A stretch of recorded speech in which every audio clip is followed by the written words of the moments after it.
Okay. This guy believes that Nazis are leftists, so we already know this guy is a fucking reactionary. Let's do it. Together. Together, friends. Let's do it.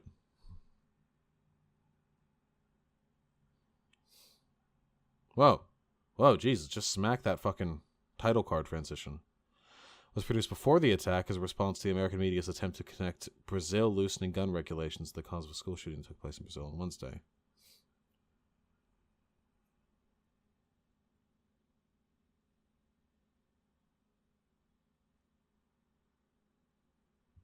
As of the time that's being written, not enough information is known about the New Zealand shootings to unfailingly link it to the problems and solutions that are discussed in this video.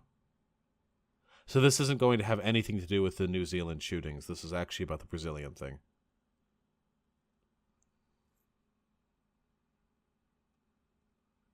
There was a school shooting in Brazil. Woo! This guy upped his fashy power level even higher. Look, he's got the fucking crew cut. Now he's wearing a suit that looks like it doesn't fit him that well. Wow. Wow. He's like he's like the fucking high school model UN player who always reps for Germany for some reason. All right, let's hit it. The other day, and the media is now trying to use international tragedy as an excuse to talk once again about American gun control policy. You don't need an excuse to talk about American gun control policies. It's a political policy that is relevant to the daily experiences of everyone who lives in this country. It doesn't matter. I could use anything. I could use any tragedy to justify my opinions on American gun control. If there's a terrorist attack in fucking Southeast Asia, I'm going to make it about American gun control. If somebody dies in the Ukraine because a frozen icicle of piss ejected out the back of an airplane flying overhead fell through the stratosphere and impaled them to the ground like a fucking spear, I'm going to make that about American gun control. I don't give a fuck if that hurts your fashy feelings. My friendo, American gun control is kind of fucked. Of course, none of their ideas will work, and they won't even acknowledge the real cause of these problems and these shootings, but, we'll go over all that, so do stay tuned. Will we? Oh my god, he's got his fucking 50s intro. Oh my god, this guy is such a fucking nostalgia cunt for the 1950s. Holy shit. With his fucking hat, and he's got the black... Oh, man. Where's my cringe emote at when you need it? We'll go over all that, so do stay tuned. Look, he's got his fucking restored Ford. Yeah, come in with the fedora. Oh yeah, just drive on by. Is he gonna hang his hat up? Yep. Oh, the daughter. Yes. John Doyle in. Heck off, commie.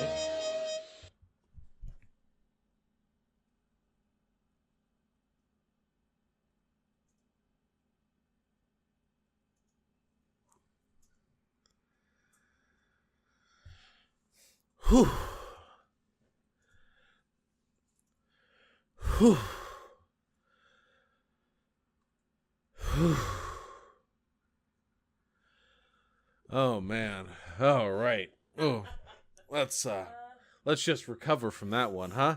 This is another fashy tactic to keep us from criticizing his videos. He's gonna make it physically impossible to make it through the intro. Oh, man. Oh, fuck. My actual headache came back. Holy shit. Oh, okay. Hey guys, welcome to Heck Off Commie. My energy is usually pretty high, but this topic is just dark and I've taken kind of a black pill, to be honest, so just bear with me. Also, make sure you have notifications turned on so that YouTube doesn't decide to separate us, but... Man, okay.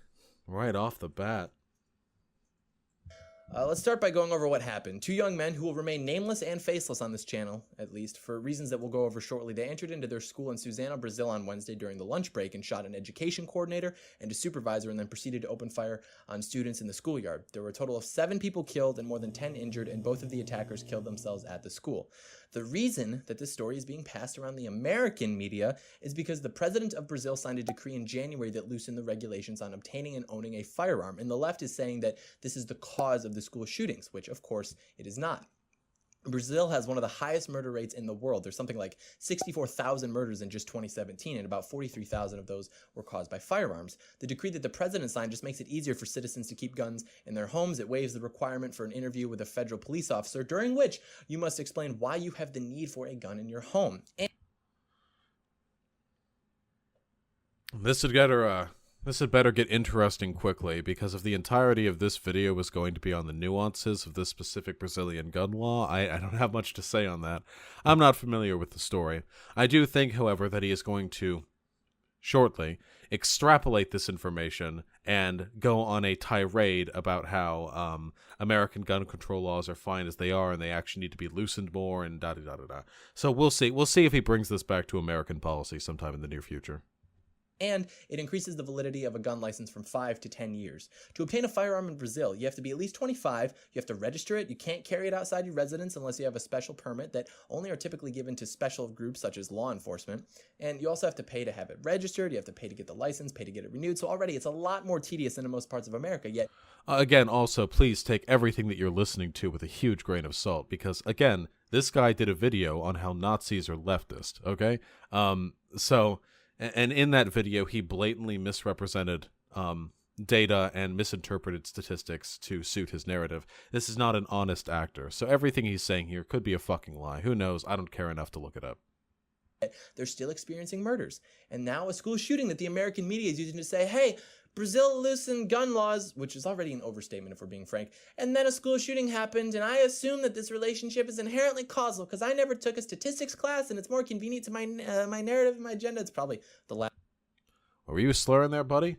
Are these not prepared takes? Sorry, my friend, this is not a live format like Twitch where I have to contend with every stammer and sputter that I engage in while speaking. You can do retakes. Causal because I never took a statistics class and it's more convenient to my narrative and my agenda. It's probably the latter. Though, regardless, a school shooting still happened. They still happen in America every year, and we can make the same tired case about guns and gun control and just repeat NRA talking points. But like I said, that's not going to solve the problem. Don't get me wrong. I love Ted Nugent. I love the NRA. Oh, whoops. Nugent. We can take a moment to take a look at Ted Nugent right here. This is a person whomst we might consider to be a little bit of a shithead. So, board member of the NRA, board of the Republican Party, advocates of gun control, having the Secret Service investigate him based on comments by President Barack Obama, known for his stance against drug and alcohol abuse. Isn't this the guy who shit his pants? Who shit all over himself to avoid getting drafted? Yes. In 1977 and 1990 interviews with the High Times magazine and the Detroit Free Press, Nugent claimed he deliberately... What? How do I kick people who aren't chatting? You click on the... down in the bottom left, there is a little tab here that you can click on. It looks like a little menu folder, and it brings up users in chat, and then you can bring up all of the users. See? And then you can click on them and moderate from there. I don't know if I see, sorry. It's next to the gear wheel. Okay. Is draft dodging praxis? Yes, draft dodging is praxis. What is not praxis is draft dodging and then making a career out of being a staunch fucking pro-war, pro-gun Republican. So, claimed he deliberately failed his draft physical by taking drugs, eating nothing but junk food for days by hand, and defecating and urinating in his pants. He just fucking exploded in his pants. Yeah, gonna cry? Gonna piss your pants? Maybe shit and come a little? Anyway, Ted Nugent has been a controversial cunt for a long time. He's also a gigantic bitch baby boy. But, alright. Hey, but... Actually, I'm kind of mad at them. But the case I'm trying to make, if you make the case for guns, that's only going to argue against people trying to take guns away. We have to redirect the conversation to stopping the mass shootings from happening in the first place. Ooh. It'd be significantly harder for the leftist media to dogmatize people into supporting gun regulations if that happened. And you might say, well, John, arming good guys does stop mass shootings because a good guy with a gun can stop a bad guy with... Correct. Yes, I know. I've heard that. We agree. But there are three levels... We're just going to take that for granted, huh? Even though there's no evidence to suggest that? None whatsoever? And it's never been demonstrated or proven that arming decent members of society is an effective way of deterring the less decent from engaging in mass shootings? We're just going to take that one? Okay. Of problem solving that I'm seeing right now. The core of the problem is that someone decided that they are to walk into a school or a public domain and start gunning down innocent people. That's the problem. We can arm more good guys, and then since we haven't solved the underlying problem, we're just going to have mass shooters being able to kill a few less innocent civilians before your Uncle Randy takes them out with his 1911 that he insists is not outdated. Or you can make it harder to obtain guns, and now you've got mass shooters killing more people because they are now more likely to be unarmed, or perhaps they go into a gun-free zone where every law-abiding citizen must be unarmed. 97.8% of mass shootings since 1950 occurred in gun-free zones. Let's find this study. What was it, 97.8?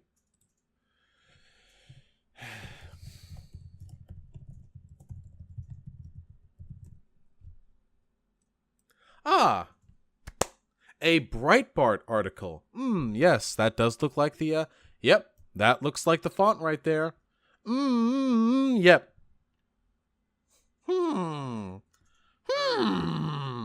Sure, I'm glad I looked this one up.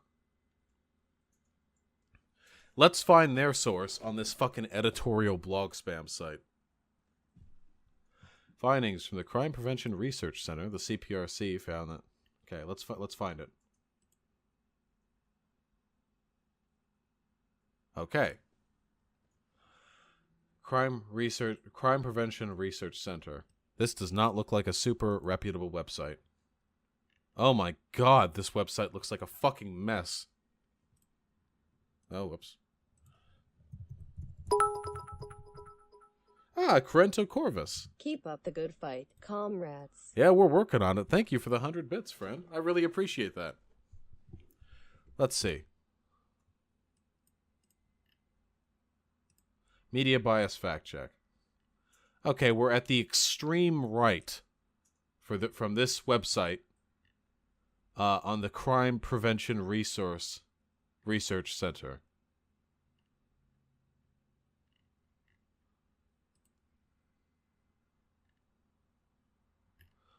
John Lott, let's see.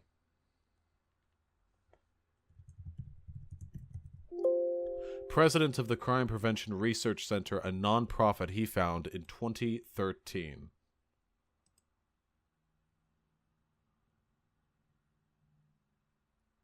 In an article written with David B. Mustard, Lott argued aloud at adults carrying concealed weapons significantly reduce crimes in America. The work was immediately controversial, drawing both support and opposition. Praised his methodology. Problems with Lott's model. Carry loss of dissent from the non-conclusion. It's all findings. In 2013, he founded the nonprofit organization Crime Prevention Research Center to study the relationship between gun laws and crime. Okay, so we have a super fucking pro-gun Republican who prior engaged in controversial research advocating for propagation of concealed carry firearm usage, founding a nonprofit that has absolutely no legal or ethical bias towards respectability or proper journalism, producing a study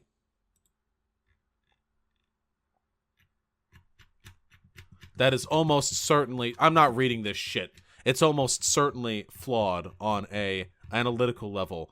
I mean, the bias that present from this nonprofit is already evidence against taking anything they say seriously. And then that got turned into a Breitbart article, and that Breitbart article had its headline clipped for this.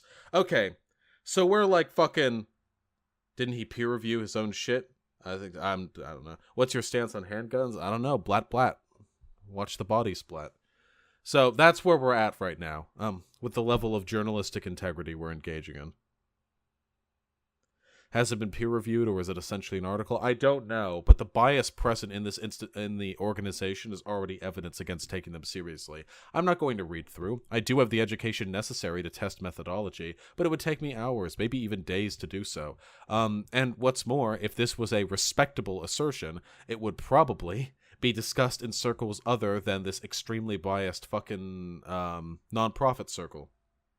And then people die, and even if you removed all guns, which you will never be able to do, the underlying problem is that someone entered into a state of mind that was dark enough to compel them to want to kill innocent people. The Columbine shooters, they were going to blow up their school with propane bombs. Timothy McVeigh, he used explosives, he killed 168 people. If someone wants to hurt other people, I promise you that you will not be able to stop them.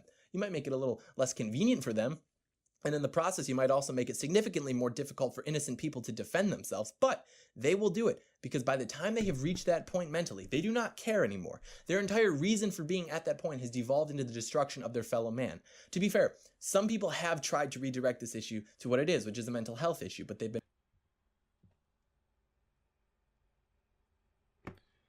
Other countries also have mental health issues. Why does America then have so many more mass shootings than these other countries? met with backlash for stigmatizing mental health, which Again, other countries have mental health issues. is ridiculous. Yet look at countries like Japan, New Zealand, and Australia as an example. It's true. Mass violence in these countries is not nearly as prominent as it is here in good old US of A, even though we have so many legal, law-abiding citizens carrying their carrying their licensed firearms. I don't know. Did he just unironically describe the right wing? Because to suggest that a mass shooter is not mentally ill is probably the most ignorant statement that you could possibly make pertaining to the matter. But I mean, I don't know.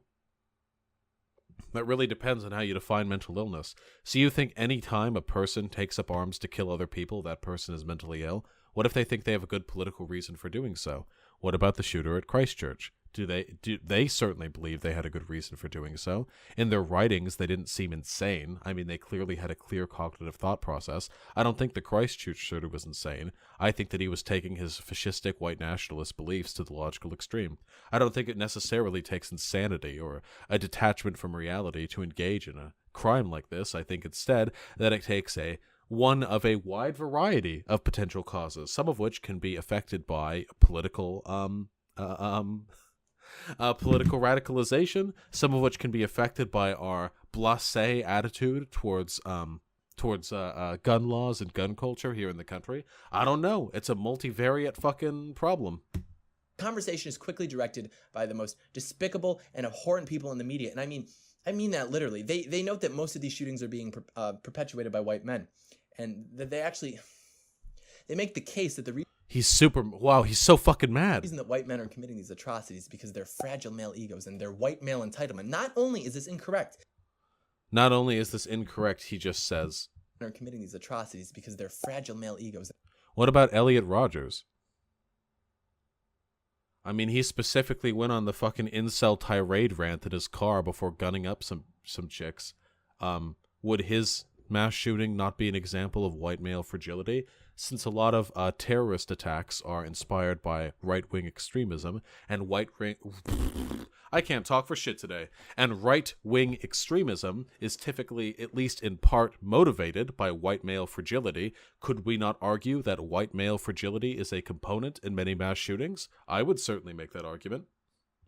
And their white male entitlement. Not only is this incorrect, it is a malicious thing to say. To suggest that mass shootings are a symptom of being male or of being white is just an evil thing to say. Especially Oh. I mean, I don't know. White men just keep fucking doing it. I don't know what to tell you, my dude. I don't know what to tell you guys either. Maybe there's a systemic structural reason why your people are so inclined towards mass violence. because, and we'll explain why, it completely ignores the problems that are disproportionately affecting white men, that perhaps could explain why white men are disproportionately committing these atrocities. Wait, so he's like, how dare you say that white men are the problem? Haven't you considered that the oppression white men face that makes them do the bad thing?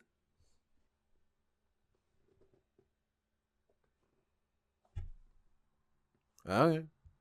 And if there was anything that proves that white men are the most hated demographic by the media, it is that. If you are a white man and you are watching, understand that they hate you.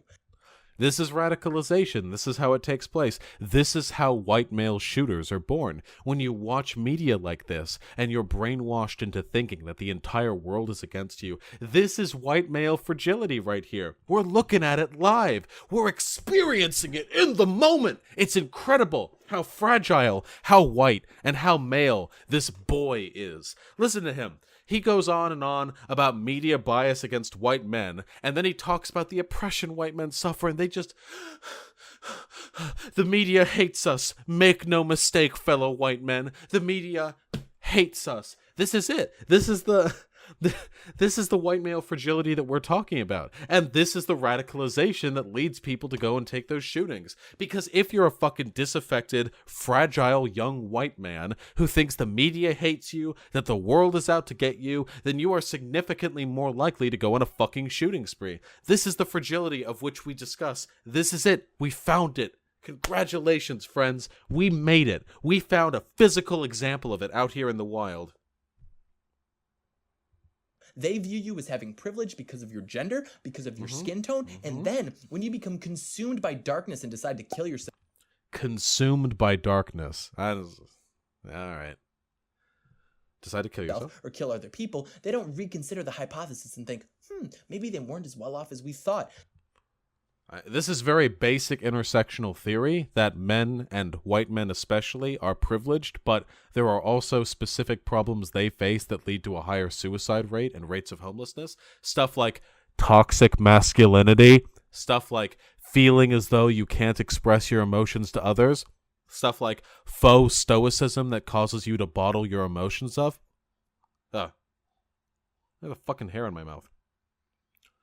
I don't know. I mean, I'm just a big fan of the facts, the science, the research, the data, the knowledge, and the big brains. So when I read all of these really fucking thoroughly researched comprehensive studies tying links between high male suicide rates and aspects of toxic masculinity, I like a big brain boy, I think, yes!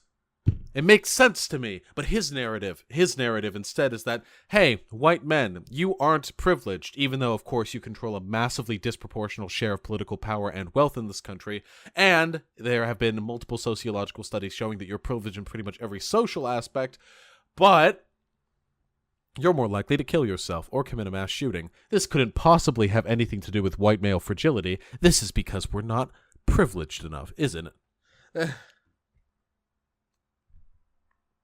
Wait, how far behind is my stream lagging? Hold on.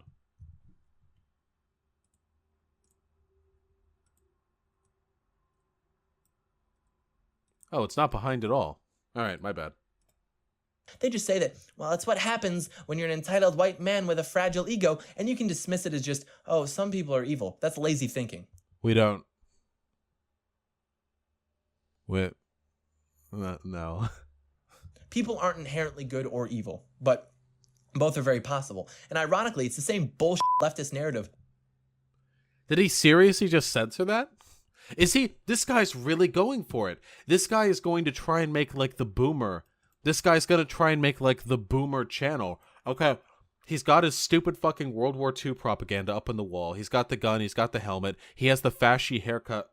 And he has the suit now. He's got the fucking Jesus and the mug and shit. He's going to have this shit up in front of him. And he's going to have the little 1950s intro where he it's like, here's the daughter, here's the wife, here's the football. There's the Negro. Don't look at him. And then the fucking, he's going to come on here and do the video where he talks about the evil of leftism, but he's going to censor the swear words. Incredible. Amazing. Of undermining the role of fathers and shaming masculinity that is breeding these mass shooters. If you want to stop mass shootings from happening, stop doing that. And I'm going to read an excerpt from the speech that I delivered at the University of Michigan. This is the same argument that Warhammer 40k bitch made. Hey, if you want white men to stop shooting stuff up and killing people indiscriminately, maybe stop paying it, and maybe stop giving attention to the sociological explanations for their behavior. That's relevant to this topic. I didn't even have it pulled up. I'm sorry. 1 in 3 children live without their father. That discriminates against young men more so than young women. Studies have shown that father absence leads to more mental health and behavioral problems in boys than in girls.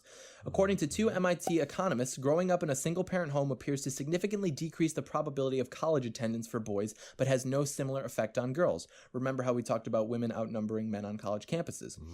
Fatherless boys are also less ambitious, less hopeful, and more likely to get into trouble at school than fatherless girls. For boys, being raised without a father decreases their likelihood of being employed by 8 to 10 points. So what do they do when they grow up? That's the thing. They don't grow up. Roughly 22% of men between the ages of 22 and 54 are doing no paid work at all. They aren't technically unemployed because they've already left the labor force. They gave up. Who's going to want to marry them if they can't acquire any resources? When girls grow up without a father, they learn that maybe a long-term mating strategy isn't such a good idea since it was unsuccessful for their mother. So they start to have lots of short-term partners with a very high turnover rate. And there's even evidence that displays young women who grow up without a father start puberty earlier than girls that grow up with a father, likely because they're trying to expedite the process of short-term mating. Married men with high school diplomas are more likely to be employed than single men with some college or even an associate's degree. So what do? A lot of them turn to opiates, which is a whole other discussion that we won't get into now, but you would better believe that it's related. They also spend 5.5 hours a day watching TV on average. Meanwhile, their female peers who were not as affected by not having a father are now... He sure is throwing together a lot of research. He sure is building a research fucking mecha scrap robot. Holy shit. Just line it all up. And one time I saw a study that said that if you didn't have a dad, sometimes you pee yourself later into infancy. Sometimes you'll just be peeing like at 3, 5, 8, 10 years old. You'll just be peeing yourself all the time. Gonna throw that one in there. Okay. He can have fun with his research here. I don't fundamentally disagree with the assertion that growing up in a single-parent household has a fuck ton of negative implications for most families. Earning a majority of bachelor's, master's, and PhDs in America. And we already talked about women being less likely to want to marry someone less educated than they are, so now the balance has completely shifted. As Nobel Prize-winning economist George Akerlof has said, men settle down when they get married. If they never get married, they never settle down. Marriage seems to motivate men to work harder, likely an evolutionary adaptation because if they don't continue to provide for their spouse, you will find a mate of higher value that can. Please do not take any of these Evo Psych arguments at face value. Please, God, I'm begging you guys, don't pay attention to the Evo Psych shit about how fucking males and females are wired in this way and the natural cycle of human reproduction is disrupted when the man leaves the home, or any of that nonsense. Please, don't do it. Married men work about 400 hours more per year. Wait, but is a single-parent household bad because it's not two parents or because there are less resources? The reason that single-parent households are bad is because there's not as much money and not as much attention to go around. That's it. It doesn't matter.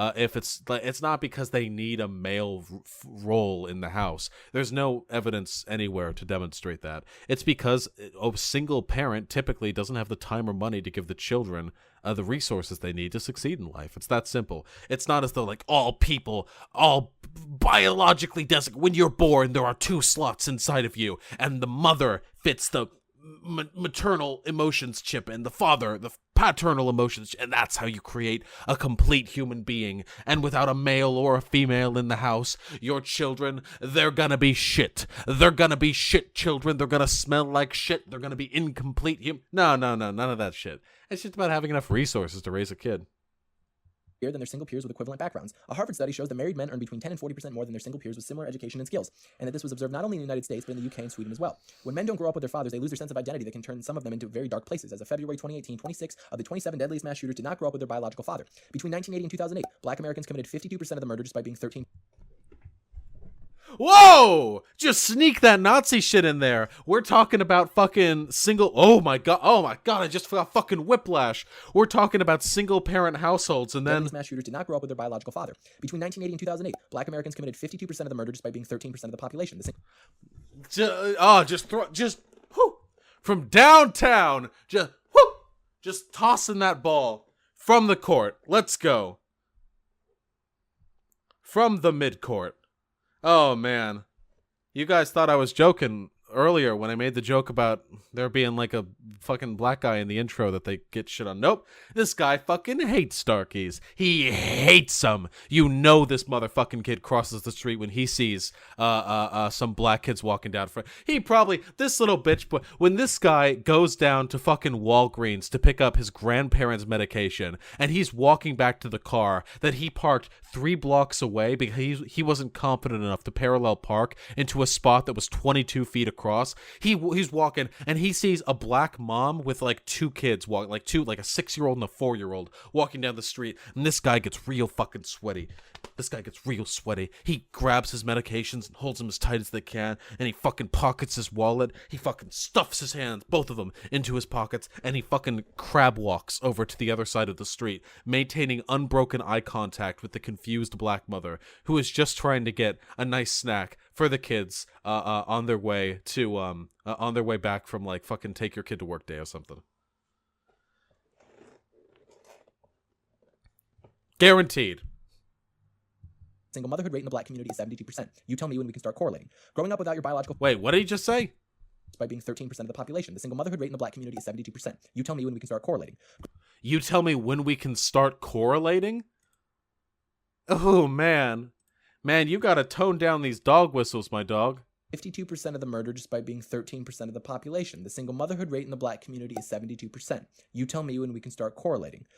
He didn't say this about any of the other things, but the moment he brings up black people specifically, he's like, yeah, black people commit all the crime and they have the highest rate of fatherless households. You tell me when you start putting the pieces together. Oh, man. Woo-wee. That's what I'm saying. Growing up without your biological father is the single greatest predictor of whether or not a young man ends up in prison. But feminists have underplayed the role of fathers. They've tried to shame men for their toxic masculinity. Isn't toxic masculinity one of the characteristics that leads fathers to abandon the households in the first place? Look, I don't have a perfectly academic understanding of the phenomena of single mother households in the black community, but by and large, as I understand it, it's largely a product of institutional factors, over-policing of communities, intra-violence within the communities leading to an increase in death amidst young black men and black fathers. But a lot of it also has to do with toxic masculinity. Dudes just wanting to nut and rut. They just lay and then they're like, oh, but baby, I'm getting the fuck out of here. That's a component of toxic masculinity. Feeling entitled to fucking lay your nut down, but not to raise a kid. Feminists have never, ever ignored this problem. This has literally never happened. He's just really upset. What they seem not to understand to such an extreme that it's almost a form of miracle is that it isn't that masculinity is toxic. It's that They do realize that toxic is an adjective, right? Like some aspects of masculinity are toxic. Not that all masculinity is toxic. I don't know if they're deliberately misunderstanding the point there. Do they really think that every aspect, every social impetus of masculinity is healthy? Like, do they really believe that? Do they really fucking believe? Or when they hear toxic masculinity, I think they just get really fucking triggered. I think they just get really fucking upset and their brains turn off. It's just sad. It's sad to be such a snowflake. I don't know. masculinity isn't there. No one is there to teach them how to be a man, so they become violent. Toxic masculinity is what happens to young men that don't have guidance. Masculinity is competence. Masculinity is bravery. Masculinity is 4 young men shielding their girlfriends as someone shoots up a movie theater, resulting in 3 of them dying, but all of the women surviving. Masculinity is Todd Beamer telling Mark Bingham, Tom Burnett, and Jeremy Glick that they're going to have to jump on the hijackers and crash the plane into the ground so that the terrorists couldn't fulfill their plan.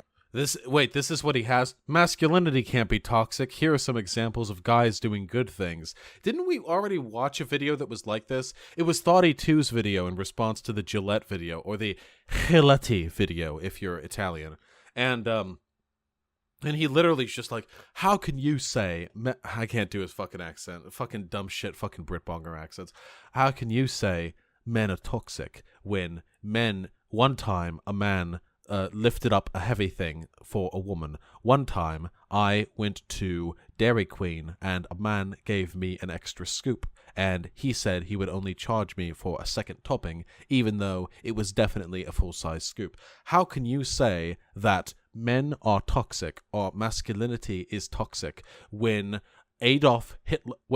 when Abraham Lincoln was a man? Didn't he not free the slaves? That's I mean, okay, yeah, show me what you got, right? Masculinity is manning up, which the feminists say now is a toxic phrase, but manning up, I mean, yeah. Manning up just means face your problems, face your Leviathan, slay your dragons. For Todd Beamer, man up. Why does slaying your dragons have to be a gendered thing? No one gets told to woman up. Maybe there's sort of an implication there. Also, we also tell kids, like little boys who are crying, to man up. Is that like face your problems? When like a 6-year-old scrapes their knee and they're crying, when they're being told to man up, like what? Like face the dragon of your pained knee? Is that what we're telling that kid? Or are we telling that kid that them demonstrating emotions and crying is unmasculine. Up was let's roll, and that's the last thing that was overheard before the plane crashed and everyone on board was killed because Todd Beamer and the other passengers manned up. Man, now I live in fucking fear. What if I die one day defending people from like a shooting or a terrorist attack? Me, a gender abolitionist, and the people, and I die, and no one fucking knows who I am because I'm not Vosh video in real life. So then they'll get on air and there'll be like a heroic fucking 240p phone video of me taking 86 bullets to the chest while I defend the civilians getting shot at, and then people are gonna look at that and go, ha, see this guy with the beard, he manned up, he really knew what masculinity meant, this was a manly act on him. Like fuck. Do I need to like wear underwear and like white underwear, and I'm gonna write on it in a Sharpie, I did not do this for gendered reasons, or some shit like that. Snow BDD 9F1, thank you so much for the Twitch subscription, my friend. I really appreciate it. Thank you very much, comrade. And welcome to the syndicate. Seriously, I'm gonna have to write that shit on my underwear. That'd trigger me so fucking hard in the afterlife. Oh my fucking god. Fucking me looking down from the pearly gates or some shit, and some fucking dipshit. This man showed men how men should really act, and how all men should man up, and how feminists are wrong and retarded. Listen to this man. Alright, so, I don't know. My reading voice is bad, I apologize, but I can speak somewhat from experience with this. Obviously, I'm not a mass shooter, I never intended to be a mass shooter, but This kid's a future mass shooter. Come on. Come on. Just block the fucking suit. Just block the suit. Ruffle up the hair a little bit. Nah, you wanna. Oh, you wanna. Don't fucking lie to me. He's thought about it. How much do you want to bet this kid in high school got bullied? Of course he got bullied. I can't look at him without imagining the locker he must have fit into. How fucking hard must this kid have been bullied? Maybe he like maybe he's like fucking walking down and he's getting picked on by like this group of Chad jocks, and one of them is black, right? Like fucking Jamal or something. And Jamal is like, hey, fuck you, man, the fucking white boy. And this kid under his breath, he's like, yeah, you fucking darky piece of shit. And Jamal said, what? And then all of the fucking black jocks beat the shit out of him. And that was the day. That was the day when he started journaling. That was the day he started writing in his fucking notebook, okay? One of these days, I'm going to show him. I'm going to show him who has the real power. No. I love wildly speculating about the personal lives of people I dislike. my parents divorced when I was 8 years old, and the relationship that I had with my dad was very awkward until I was about 16, I would say. And that's not his fault. It's really not. It's just the reality of the situation was that he didn't live with us anymore. He still came to all my events and birthday parties and stuff like that, but it was just really difficult not having that masculine presence in the house anymore. And I didn't realize this at the time, but as I've gotten older and I've thought about it more and I've been able to connect some lines. Like young men, we derive our entire sense of masculinity and meaning as what it means to be a man is all derived from our dads. And when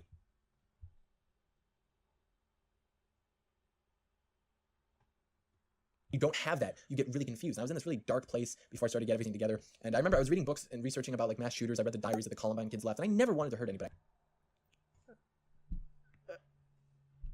I never wanted to do anything like that. Let me stress that. No one was ever going to get hurt, but I just remember being able to understand the state of mind. They were so angry with life and with existence. They just wanted to lash out and have one final f*** you before they died. I remember like resonating with that because my home environment was not stable. I was depressed. I was getting bullied at school. It was really f***ing rough. And I truly don't know the process by which I was able to get out of that mindset, but there are a lot of young men that can't get out of that mindset. There are a lot of young men in general that can't, or excuse me, men in general that can't get out of that mindset. And then it will metastasize into something truly terrible. That got really deep. I apologize, but the point is, men need fathers. Men are being feminized by women. It's not helping anybody at all. We don't need less masculinity. We need more masculinity, because without it, young men become displaced and angry with existence. They hate the totem pole so much because they've been shoved to the bottom of it by society. So they just decide, you know what? I'm just going to burn the whole totem pole down. I'm just going to destroy it all. Why do you think these things happen at school or at the workplace? It's symbolic. It's a symbolic gesture of the system that these people have grown to hate.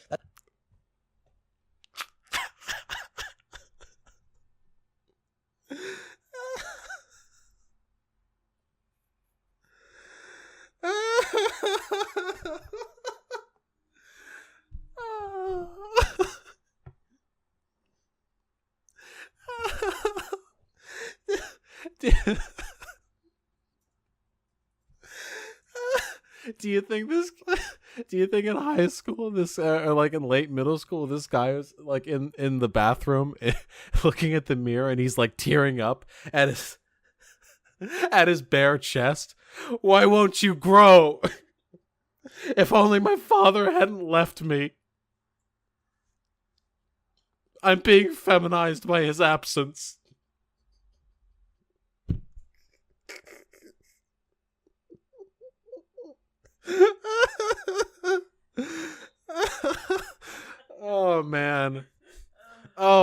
stalled this one so hard. Let's keep going. All right. That's why people that occupy these spaces that didn't even directly impact the lives of the perpetrator find themselves staring down the barrel of a gun. It isn't always about the people. It's about the entire system that they regard as the reason for their suffering. It's about total revenge on the idea of existence. And of course, these ideas don't describe every single case of every person ever doing something violent ever. But we can't just ignore the facts of what's playing a significant role in the cause of these incidents. Young men grow up in homes full of women, then they go to school where they are taught by women and treated like defective girls. Girls are the standard. Is this projecting or is this just really weird? Boys are treated like defective girls? I know what he's referring to here. He's referring to the studies that show that in elementary and middle school, girls do better because boys are more disruptive, but the boys aren't being discriminated against because they're boys. They're being discriminated against because they're being rowdy little shits. So either you believe that men are inherently more rowdy and disruptive, and if that's the case, yeah, they should have that kind of worn out of them a little bit by the education system, or you believe they're being taught to be that way, which would be, symptomatic of toxic masculinity. This treated like defective girls, honestly. Can you imagine the argument going the other way here? The researchers are like, hey, we found that girls are doing not as well in high school because they're more emotional in class sometimes, and sometimes the subject materials are just too much for them, so they just need a little bit to calm down or maybe get some additional resources. Do you think this guy would be up here saying, girls are just being treated like defective boys? We need to find a way to introduce girls need to have a more feminizing presence in their life, more feminization, so that they can be, integrate. No, of course not. This guy'd be like, you dumb bitches, being emotional in school, stupid cunts. Ha! Try being more like a man, you dumb idiot. Guaranteed. But because it's the boys, he sheds out a little tear. Listen. Boys do have it rough in public education, okay? And it's for a wide variety of reasons. And I support the things you need to support to help these fucking troubled young boys, okay? And a lot of what troubles these young boys, broadly speaking, is an inability to connect with others, an inability to express their emotions, and an inability to develop a sincere emotional response to given stimuli. These are all products of toxic masculinity. This is why we all meme jerk ourselves fucking raw about how women are the social ones and men are the analytical ones. There's no evidence to suggest this on an innately biological level. It's socially determined. It's why when fucking boys play, you know how it is when boys have their play dates back in elementary school, the guys get together and they play Roblox, and the girls get together and they sit and play patty cake and with Ouija boards and shit. That's not genetic. That shit happens because those are the tools that we give them. Those are the social inclinations we throw at them. So, look, I feel for you struggle boys out there, for you boy strugglers, okay? I feel for you. And I've got solutions, and I've got peer-driven research behind my solutions, and I want to help. But the solution to this is not plugging your ears tight and going, boys are being discriminated against, and saying we need more masculinity, and that we need more fathers, more dads. Just raise every boy with 3 dads. Just fucking pump them full. I was born with Roblox in my blood. Yeah, that may have been a bad example. An affinity for Roblox does have a strong correlation with like your genetic makeup. Of behavior that boys are to be held to. Natural male aggression and restlessness is treated as disruption. And then wait a second. Rags Wolf, thanks for the 10 bits. My brain does contain this man's brain. Mrs. Robinson, or Miss Robinson, because she's a badass single mom. Tommy here needs to go see a specialist. Fast forward, now Tommy's on Adderall, Prozac, Ritalin. Who even knows? The Citizens Commission on Human Rights' international investigation into school violence reveals that at least 36 school shootings and/or school-related acts of violence have been committed by those taking or withdrawing from psychiatric drugs, resulting in 172 wounded and 80 killed. However, in other school shootings, information about their drug use was never made public, so it doesn't really confirm or refute if they were under the influence of. So it doesn't confirm or refute anything. You're just saying it because it fits your narrative. Even you have to admit this doesn't mean anything. You're just saying it. Prescribed drugs or had undergone other sorts of behavioral therapy. CCHR says that training teachers and others in detecting and predicting violent behavior won't stop the problem because there's no definitive science on how to actually go about this, even according to psychiatrists and psychologists. According to Stephen D. Hart, a psychologist at Simon Fraser University in Vancouver, quote, There is no instrument that is specifically useful or validated for identifying potential school shooters or mass murderers. An APA task force report admitted that psychiatric expertise in the prediction of dangerousness is not established. CCHR says that although there can be numerous reasons for mass murder, violent crime, and suicide, the prevalence of psychotropic drug use in the pediatric and adolescent population is a potential catalyst for violence in the percentage that is accurate. Vosh Video, did you have any childhood heroes? Yeah, I did, and still kind of do. I forget his name because I'm a dumb idiot, but it was the cunt who came up with yellow journalism. Hunter S. Thompson. Haha. Yeah, fucking love that guy. Actually taking them. Dr. David Kirshner, a New York psychologist, explained, quote, "As a forensic psychologist, I've tested/evaluated 30 teenagers and young adult murderers, and almost all of them had been in some kind of treatment, usually short-term and psychoactive drug-oriented, before they killed. After each episode of school killings or other mass shootings, such as the Aurora, Colorado Batman movie murders and Tucson, Arizona killing of 6 and wounding of Gabrielle Giffords and 12 others, there's a renewed public out..." He already admitted that none of this is... He can't... This isn't useful. Also, just because somebody has undergone some kind of psychiatric treatment prior to a shooting doesn't necessarily mean the treatment itself is the problem. It usually, at least in my mind, would mean that they already had problems. The psychiatric treatment failed to address them, and then they engaged in the mass shooting. Cry for early identification and treatment of youths at risk for violence. Sadly, however, most of the young people who killed had been in treatment prior to the violence, albeit with less than successful results. A review of scientific literature published in Ethical Human Psychology and Psychiatry regarding the astonishing rate of mental illness over the last 50 years revealed that it's not mental illness that's causing the problem, but rather the psychiatric drugs prescribed to treat the problem. Since the introduction of antipsychotics... So is this guy against the corporate lobbying that leads to the overprescription of these psychiatric drugs, or is he going to list a bunch of problems that could be fixed under a leftist system and then go about to blame fucking feminists for shaming men or some shit? Robolamp, thank you very much for the subscription, my friend. I really appreciate it. Thank you, comrade. You should schedule debates with these dudes. Listen, I would love to. But this guy's at 55k YouTube subs, and he is growing very fast. Look at how recently his channel was established. Back in October 10th, 2018. This is like 5 months ago. And he's already up to 55k subs. My YouTube channel, which you should all subscribe to, which you probably are, statistically, is 6,400, though it is gaining like 300 or 400 subs a day, so, you know, we're making progress. And we came about at the beginning of 2019, so we're 3 months behind, but we have nowhere near the same number of views. We'll work on it, okay? We'll work on it.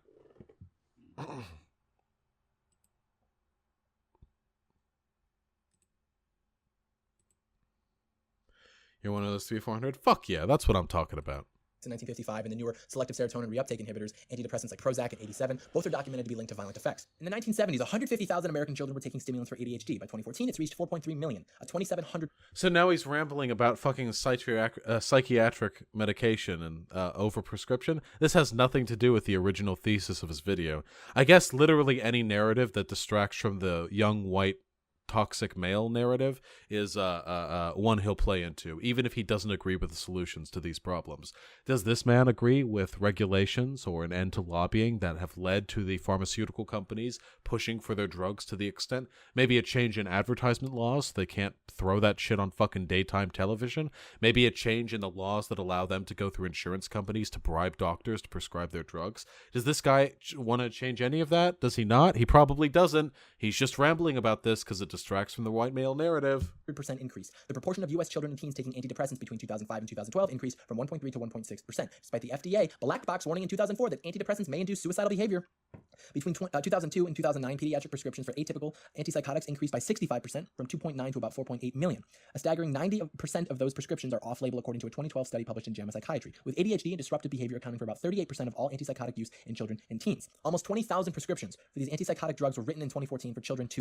Yeah, 3 shades. I'm planning on changing my name to Vosh across all media sometime in the next week. And younger, a 50% jump from 13,000 just 1 year before. According to the prescription data company IMS Health, prescriptions for the antidepressant fluoxetine, that's mispronounced, but it's a generic of Prozac, rose 23% in 1 year for that age group to about 83,000. Researchers took the FDA Adverse Event Reporting System data and identified 31 drugs disproportionately associated with violence. These drugs, accounting for 79% of all violent cases reported, included 25 psychotropic drugs. Their findings, published in Public Liberty of Science 1, included 11 antidepressants, 6 hypnotics, 3 drugs for the treatment of ADHD. Symptoms include disturbed mood, persistent insomnia, emotional lability, irritability, depression, impaired concentration and memory, and poor stress tolerance, according to a study published in Psychotherapy and There is no existing research to suggest that mass shootings are caused by any type of pharmaceutical drug, nor that people with mental illness have a higher predisposition towards committing violence.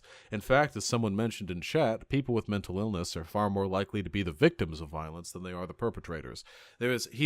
Again, please recognize fascist tactics when you can. He doesn't care about any of this. This is nothing to him. He thought, hey, we're talking about mass shootings, and those fucking feminazis keep saying that it's a white male problem. So then what he did was he Googled and looked up alternate suggestions. He saw that there was a connection between pharmaceutical abuse and school shootings, and did all the research he could into that subject because it distracts from the much more obvious and evident problem, which is white men. Psychosomatics in 2012. A British psychiatrist and others reported in the Journal of Psychoactive Drugs, quote, "It is now accepted that all major classes of psychiatric medication produce distinctive withdrawal effects, which mostly reflect their pharmacological activity. And, just like the various substances that are used recreationally, each type of psychiatric medication induces a distinctive altered mental and physical state. Withdrawal from psychiatric drugs, including antidepressants and antipsychotics, is associated with distinctive withdrawal or discontinuation syndromes, which are suppressed and are significant, quote, because they may be and probably are mistaken for signs of relapse." Again, this has nothing to do. He's just going off. How long is this going to continue? Oh, look, he ends according to their research. Dr. Kirshner adds that, quote, "Most of the young murderers I have personally examined had been in treatment and were using prescribed stimulant, amphetamine-type drugs before and during the killing events. These medications did not prevent, but instead contributed to the violence." Given this, it is insane that the small branch, the twig of the mass shooting discussion that's directed towards mental health complains that, well, it's because of the lack of funding. If only we had more funding, we could fix this. Wrong. Incorrect. You lose. Good day, sir. The funding isn't the problem. The problem is that the system that you are trying to fund is corrupt and is... You do realize when people talk about more funding for mental health services, we're not talking about more funding for the pharmaceutical industry, right? They don't need more funding. We're talking about funding for hospitals and for mental health care centers to get people the help they need in the immediate sense. More funding to clinics that have mental health services available to them. More funding to psychiatrists. That sort of thing. Not funding towards the pharmaceutical industry. That's a nice little switcheroo right there.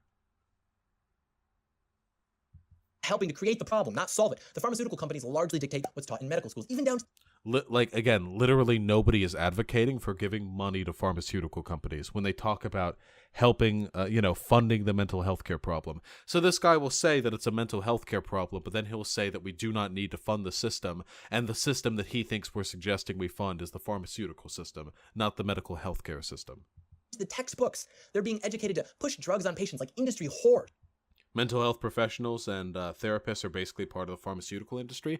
Right. So why don't we start invoking legislation that deals with the fact that the pharmaceutical industry has so much control over what these professionals practice and push and recommend and diagnose?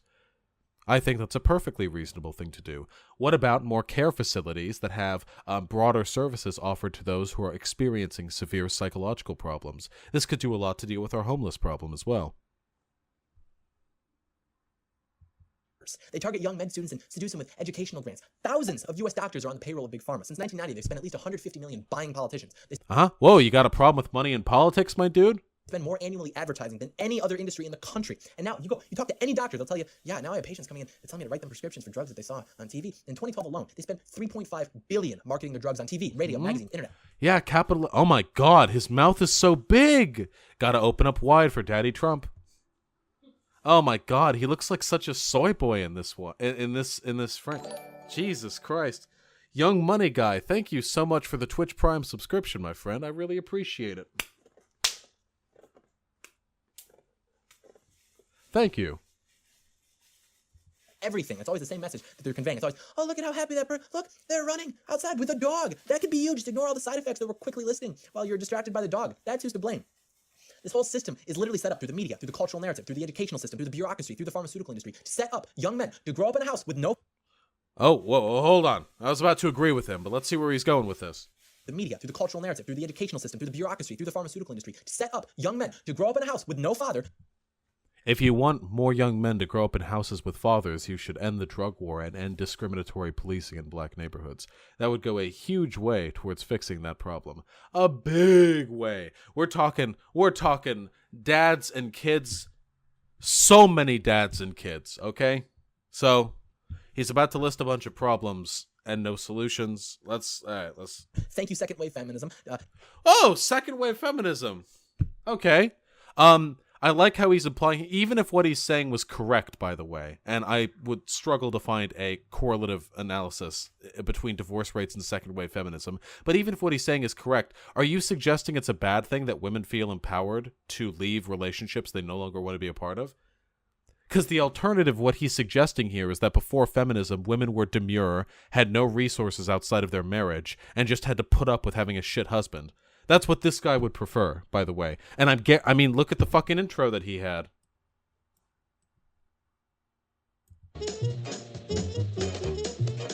John Doyle in.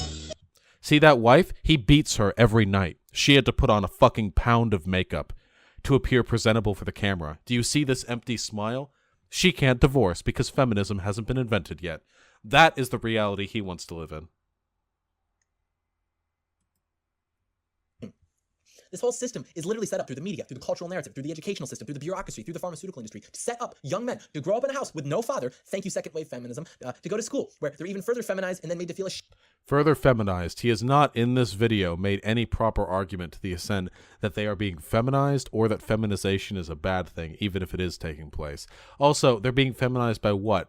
Like kids who are punching each other? I thought you would want to put an end to fucking violent masculinity in schools because you clearly got bullied hard during it.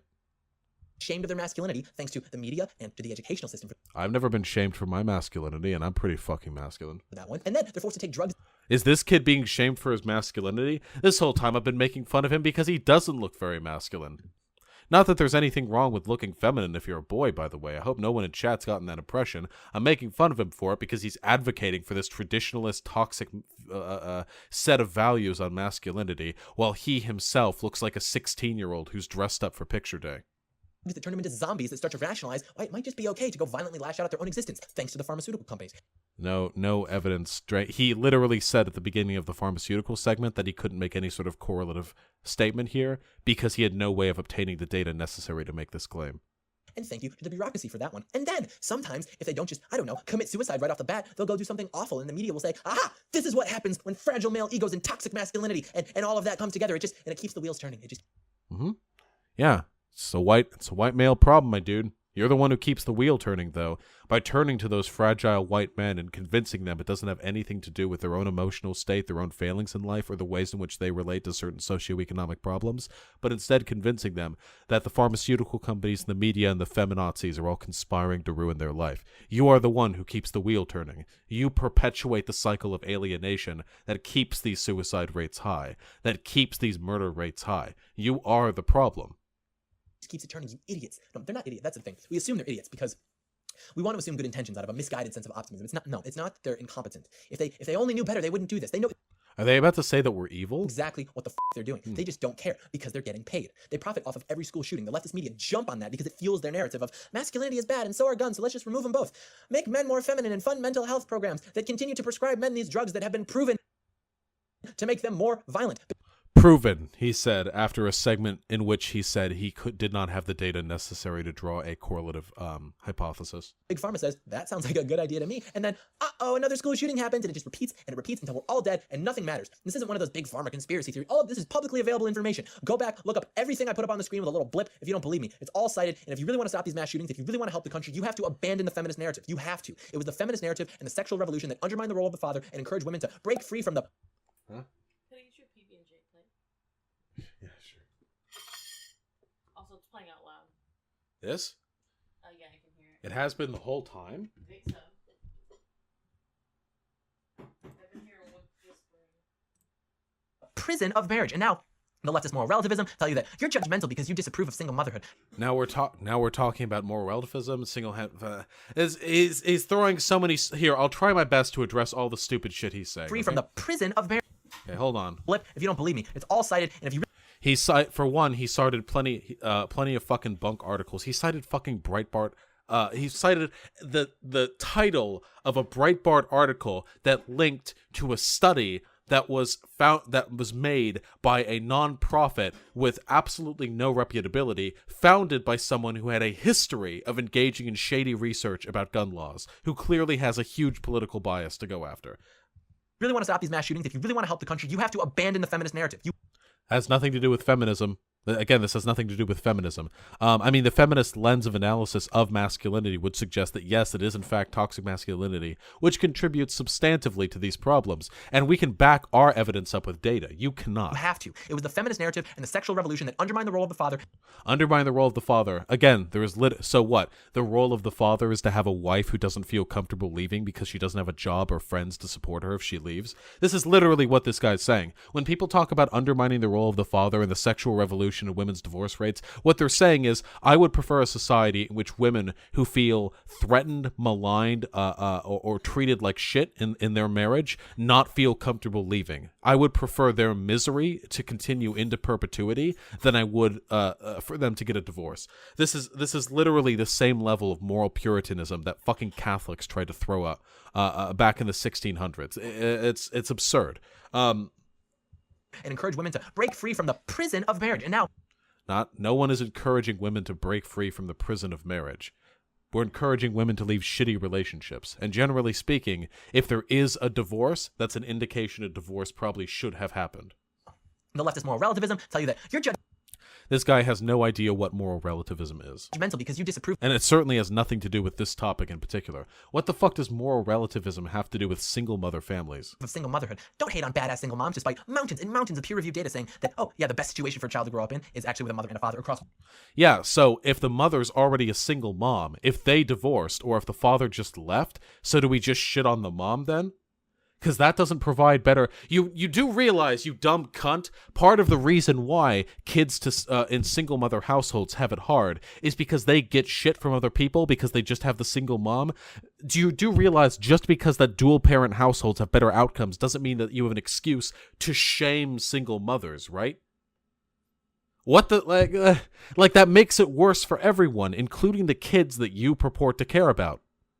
Because I know for a fact that kids will go to school and people will make fun of them for having a divorced family, for just living alone with their mom. Maybe if we didn't do that, maybe if we lent a handout and offered social resources and social aid to those single mothers, they would not be so far behind dual parent households in terms of outcomes for children. But again, this guy doesn't give a fuck about the kids. He doesn't care about kids' mental health. He certainly doesn't give a shit about stopping school shootings. What he cares about at the end of the day is propagating fascism light. Fascism light, where we shame women for their sexual impropriety. Fascism light, where we encourage the mother-father dual-parent household as the iconic, idyllic role of ideal family bonding. Fascism light, where we imagine a utopian America which existed back in the 1950s, a style which I will imitate with a degree of earnestness that makes me want to cringe out of my fucking skull. It's fascism light. That is what he cares about. He doesn't care about anything else. So don't worry about it. All races, all ethnicities, incomes, levels of education, everything. So given this information, the fact that people in the media and the people lobbying on behalf of Big Pharma and the doctors that sell themselves out to it, given this, it can either be one of two things. Okay, one, they're either so grossly incompetent and ill-informed that we as a society should really begin to question why the hell we even put them in those perceivably important positions. Yeah, I agree. Pharmaceutical CEOs? Oh, man. Thank you, Kami. And I thought this guy was a fash, but now he's making argument. Oh, yeah, no, absolutely. Pharmaceutical corporations are fucked, my dude, and their CEOs are completely driven by the profit motive. They're not driven by the public good. I completely fucking agree. Let's see how he ruins this. That they're occupying in the first place. Or they possess a level of malevolence and greed that has transcended at least my comprehension. You gotta pick one. It can be both. I like how he conflated everyone at the end there. The media, the pharmaceutical companies, the feminists. Just lump them all together. I don't like them all, so they're all the same. Just crunch them. Just compress them into a tiny little ball. And then slide it gently up your butthole. Okay, that was 20 minutes of my life that I'm never getting. Actually, that was more than 20 minutes. That was a life portion that I'm not getting back.